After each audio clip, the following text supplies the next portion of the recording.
All right, and we're live. So I want to welcome everybody to another episode of Truth Talks, where we go over the stories behind our amazing clients. And today we have Brennan here. Brennan, what's new and exciting in your life? What's new and exciting? Getting married in the fall, so that's exciting. It's coming this year. I'm finishing up this work program to become an advanced care paramedic. Just finishing up that, so that's a big thing. And then obviously making gains. So a lot of changes Nice. this year. So it's Awesome. yeah, Awesome. So you're a paramedic then. yeah, paramedic. Yeah, been doing that for 10 Amazing. years now. 10 years. That's Yeah. crazy. That's amazing. That's awesome. Well, thank you so much for coming on today. I'm sure we're gonna get a lot of good info out of you. But to start off, I like to ask like a similar question to everybody and just kind of walking us through like the initial stages in your fitness journey. Like, what triggered you to start wanting to get in shape or start taking some sort of action? Because I know you have a pretty interesting story, so maybe give us a little bit of background on that. Yeah. So I wasn't very active as a child. I was very unhealthy. My highest weight, I think, was 270 pounds. I was drinking up to 48 pops on a weekend, like Cokes, and eating 2 for 1. I would get 2 for 1 for myself all the time and all that stuff. And like I played football and rugby in high school because, like, as a big guy, you can utilize that weight. So that probably kept me from going like really, really big, but I still was eating a lot. And then after high school, I didn't really do much. So like, I mean, it was up and down. Like I struggled with the weight through high school, and then I lost a little bit of weight. Like it was just never consistent. I'd work out a little bit, lose 10 pounds, gain it back, the whole yo-yo. And then it really started when I wanted to go become a paramedic. It required a physical testing and during the course. So I started working out. I was 220 at this point, so I lost a little bit of weight by then. And I just started hitting the gym. I didn't know what I was doing. I started moving more. And then around the same time I started this journey, I was diagnosed with type 2 diabetes. So that really pushed me to focus on my diet as well. And it was simple starting off. It was just simple, just like cutting out sugar. Just like I didn't drink pop anymore. I didn't drink eating candy. Like obviously birthdays, there's cakes at Christmas, you splurge a little bit. But yeah, and then I just shedded the pounds, like another 20 pounds. And then it was one of those things. I would lose a bunch of weight. I would coast for a bit, lose a little bit of weight. So, and then as I started working as a paramedic, I got introduced to more and more people who were more active, like baseball players, hockey players, and I kind of, gained friends with them. And then I'm like, oh, I guess I'm playing baseball now. So, and everyone was a little more fit and a little more active. Like my friends were, we played video games a lot growing up. So none of us were like really organized sports people. So or active. So I wasn't really, I guess, in that environment. So that was a big shift. And then, yeah, on and off, I started hitting the gym more. But once again, it was like 3 months on, I got tired, I stopped. It was never consistent. And then I guess 3 years ago around COVID, that's when I really let myself go. I think a lot of people did, but I really wanted to make a change. So I started working at home, and then I found you with by a colleague, and I saw the progress he's made in the 3 years that he was with you at the time. I'm like, wow, like that's great. And he's like, it's great. It's just like all the thinking work's done. You just got to show up and work out. That's exactly what I want. It's been a big learning curve, and yeah, so I've been working out and getting fit and like just making the gym life better. I'm still pretty active, like with mountain biking and snowboarding and hockey and stuff like that on the side, but really dialing down on weightlifting and bodybuilding is new, and it's been a fun journey in the last 3 or 4 years. Yeah. Awesome. No, that's super cool. And to come from a point of like being a really overweight or even classified as probably obese at that point medically, Yeah. as when you're younger compared to where you're now when you're a pretty healthy guy. Like what kind of like what did you have to do in terms of your self identity? Like did you have to almost like shift how you thought about yourself?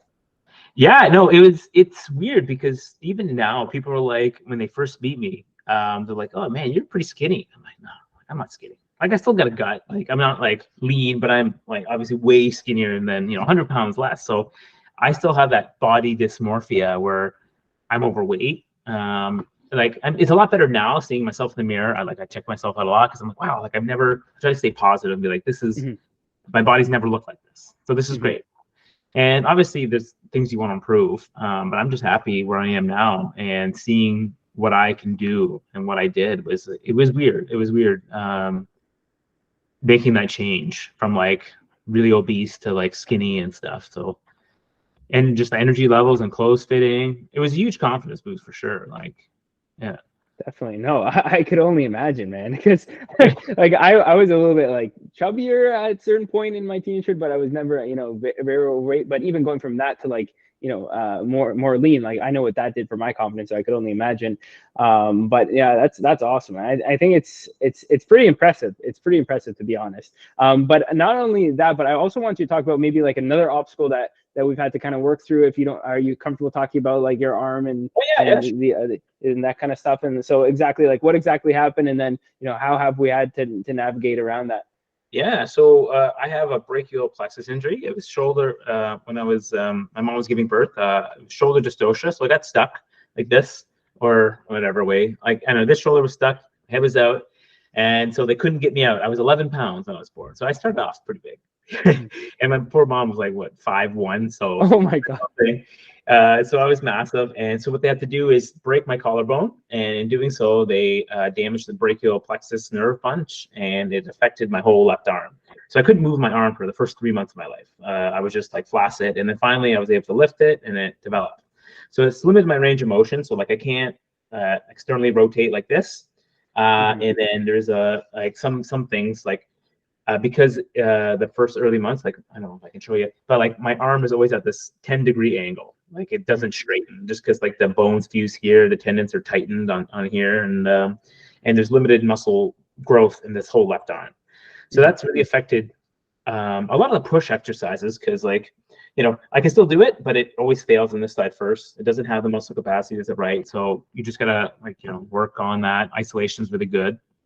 Um, and then like just changing some workouts to accommodate so I can isolate instead of doing two-handed stuff. I do the one-handed just so I can focus on really hitting what I can on that arm.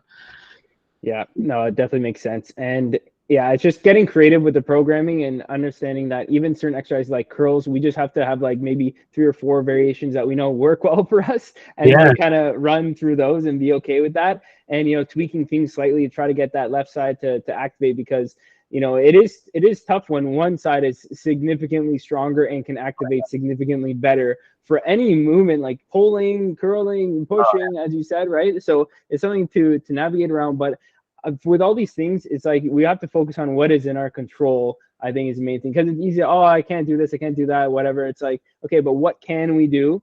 And let's just do the best that we can given the scenario. And if we stimulate the muscles, they will still grow. Maybe not as much as we would like them to, but it's still going to happen. And I think we have added, quite a bit of shape just onto your upper body in general, which is good. And I think it's important to just focus on what's in your control.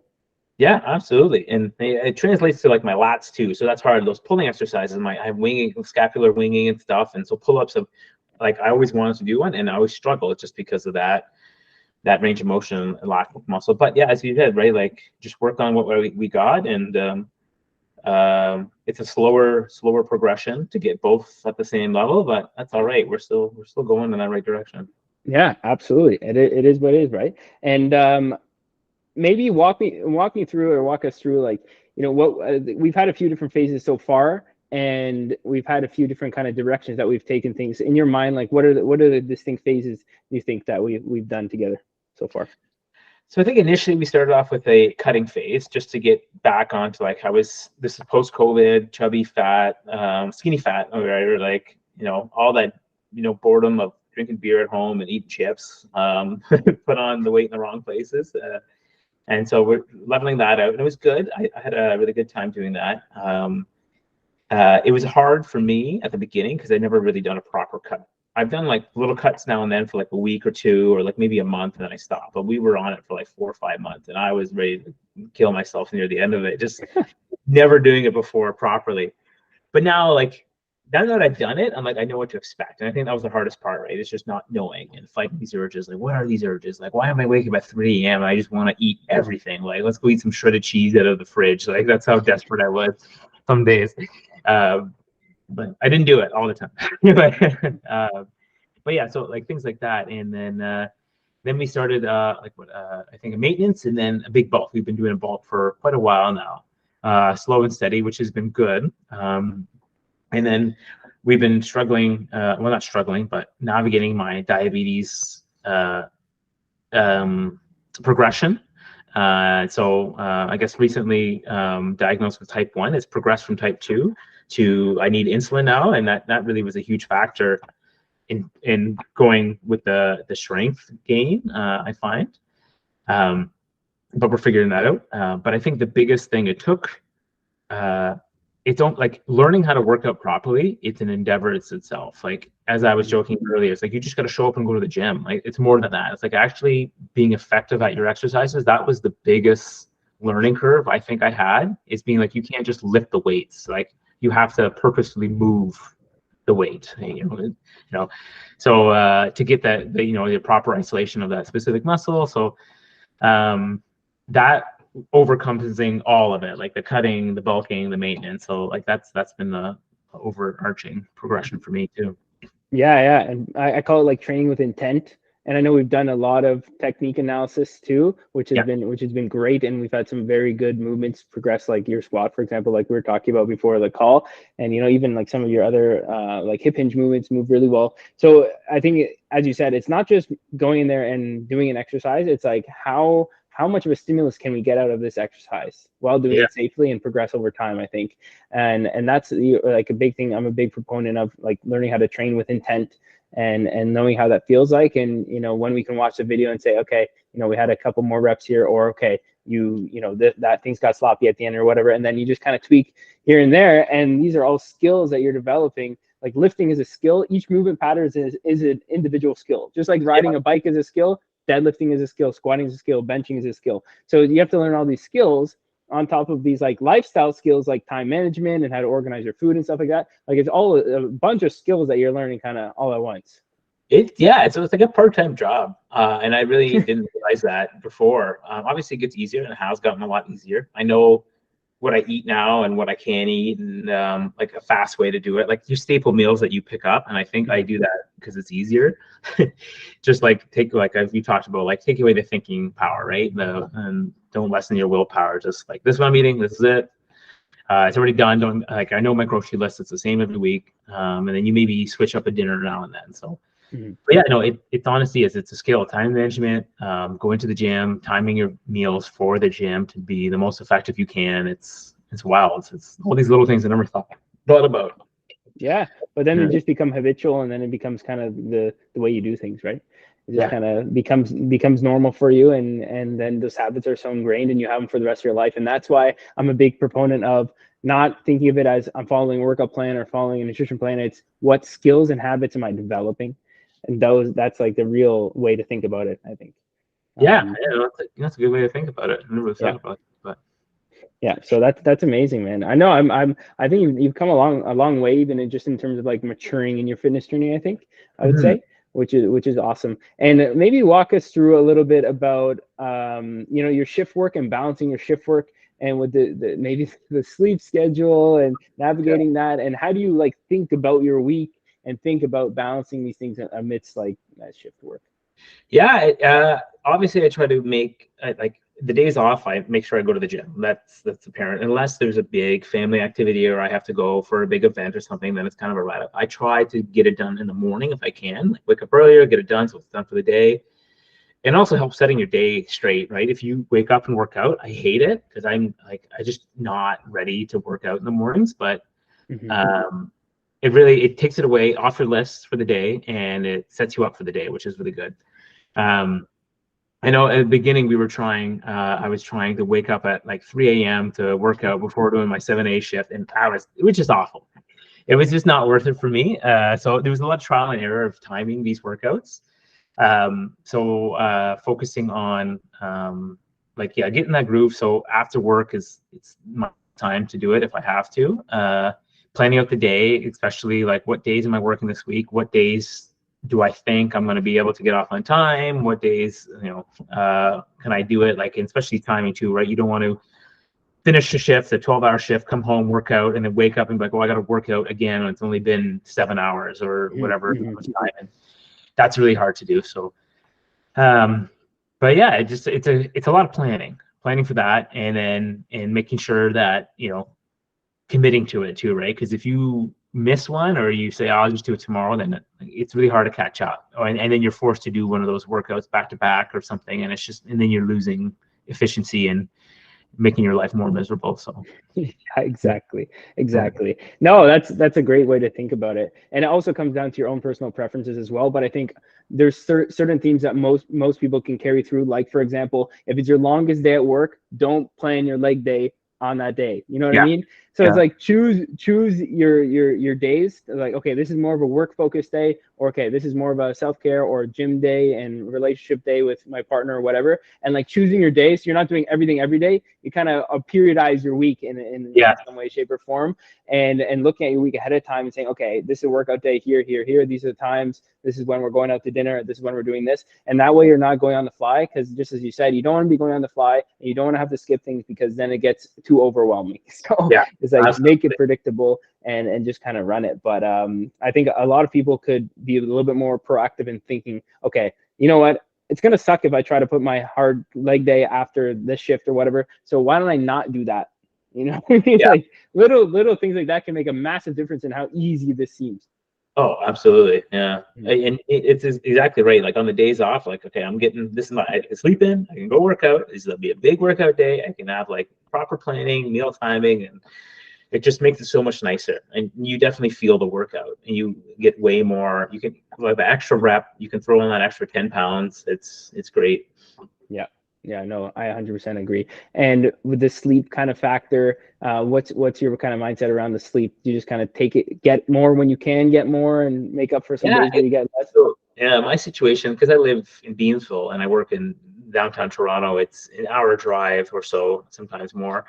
And if I have a set of shifts, 4 in a row, and you get off late, and so I'm home by like 9, then get a workout, and you're going to bed at like 11 or 12, and you have to get up at 4:30 so you can prep for the day and go. So it builds up over time. So the first day's fine, and then whatever, you sleep 6 hours, and then the second and third day, it's like maybe 5, and then maybe 6, and then 4.5. It really wears on you as the week goes on. So really, for me, I just got to power through and do it. So those workouts, sometimes those weeks are not the best weeks, but you still work out, and you work at a good working weight. That I like those. I'm not trying to hit PR those days. I make sure I keep it level.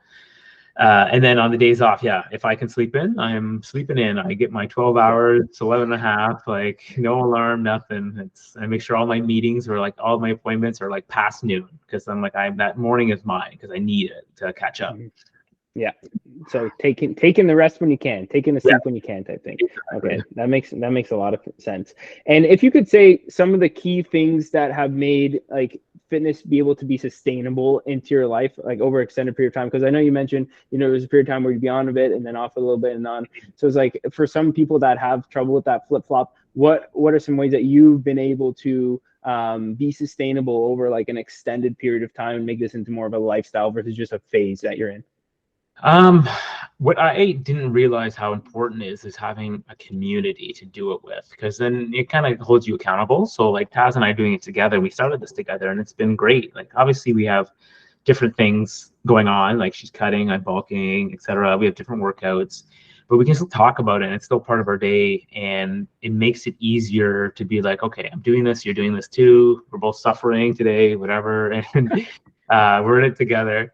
Whereas you're not alone in that, and having friends at work too talk about working out, and like my best friend too, he works out, so we chat, and it's great to have that. And so the community is great. It's just the more you're exposed to it, the more, I don't know, it's easier to maintain and be proactive about. I don't know how to say that, if that's right, but if it's just in your life more with other people in a positive way too, right? It's not people, cheating on you because you want to work out, or they get insecure because you're doing it and they're not, and they're like, well, Yeah.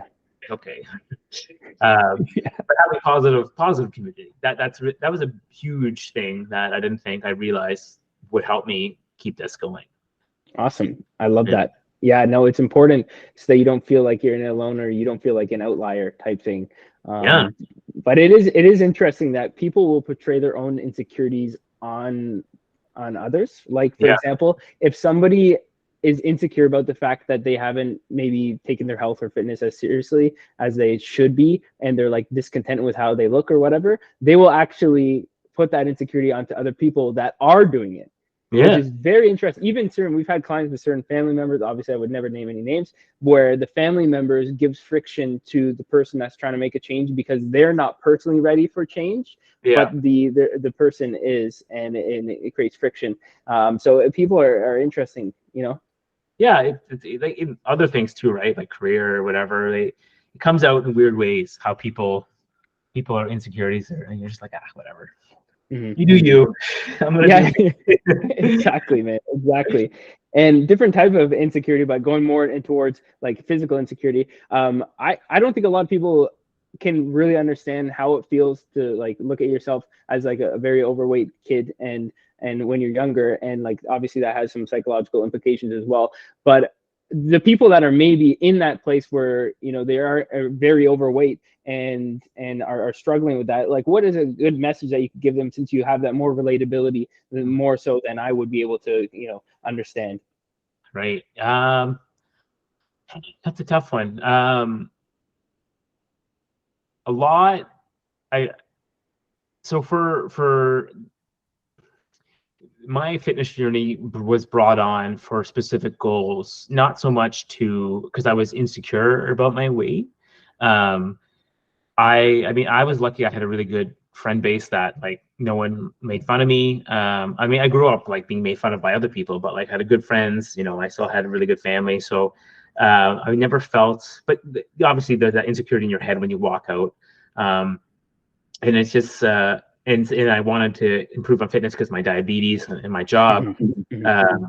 But definitely going forward, I guess I felt I was going to be judged for working out because I was this big and I was really tough. But then I get to this point and I realize like no one cares. Like no one cares what you're doing. And like when you're at the gym, like when you're working out hard, like insecure and being going to the gym and feeling like, oh man, like I'm out of place, like I'm big. And like you see big people at the gym, but like if you're really working out, like I'm not paying attention to you. Like after a set of squats, like the last thing I'm doing is seeing like, oh wow, look at the size of the person. I'm like gasping Yeah. for air, like trying to survive. So that's a big thing. I think people get scared going to the gym, especially if they have body image issues, and I did too for sure. And whether or not like maybe I'm not doing this exercise right, and I think everyone on the fitness journey, if they've been in it long enough, they understand it is a journey, and they once sucked as well, and they weren't doing it right.